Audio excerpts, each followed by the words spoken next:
Assalamualaikum warahmatullahi wabarakatuh. Perkenalkan, nama saya Siti Munifa dari kelas 12 IPA 4. Baiklah, di sini saya akan menjelaskan tentang pemahaman teks cerita sejarah dalam mata pelajaran bahasa Indonesia.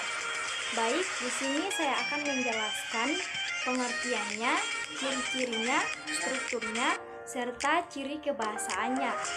Baiklah, yang pertama, pengertian dari teks cerita sejarah.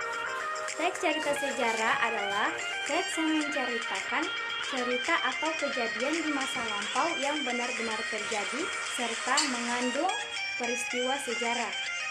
Kemudian yang kedua yaitu ciri-ciri teks cerita sejarah. Ciri-cirinya terbagi menjadi 5 bagian.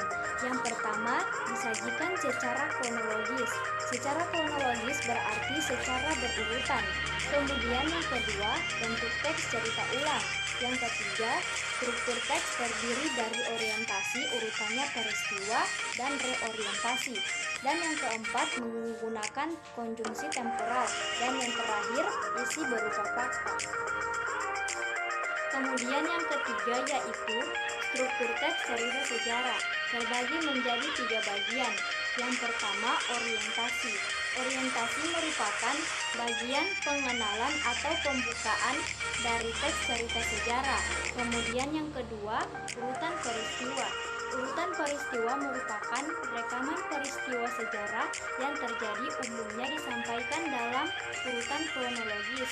Dan yang ketiga yaitu reorientasi, adalah berisi komentar pribadi penulis tentang peristiwa atau kejadian sejarah yang diceritakan.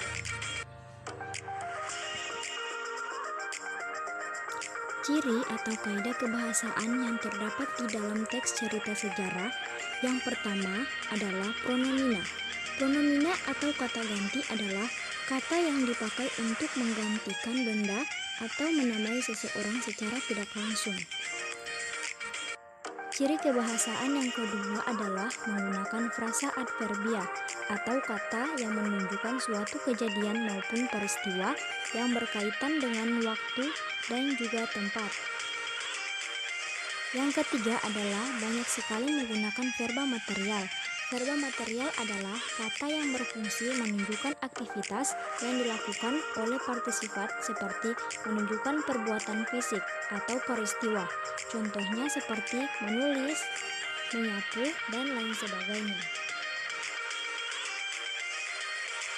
Yang keempat adalah banyak sekali yang menggunakan konjungsi temporal atau kata sambung waktu. Kata sambung berfungsi sebagai penata urutan peristiwa yang diceritakan. Baiklah, itulah penjelasan tentang pemahaman teks cerita sejarah dari saya. Lebih dan kurangnya saya mohon maaf. Wabillahi taufiq wal hidayah. Wassalamualaikum warahmatullahi wabarakatuh.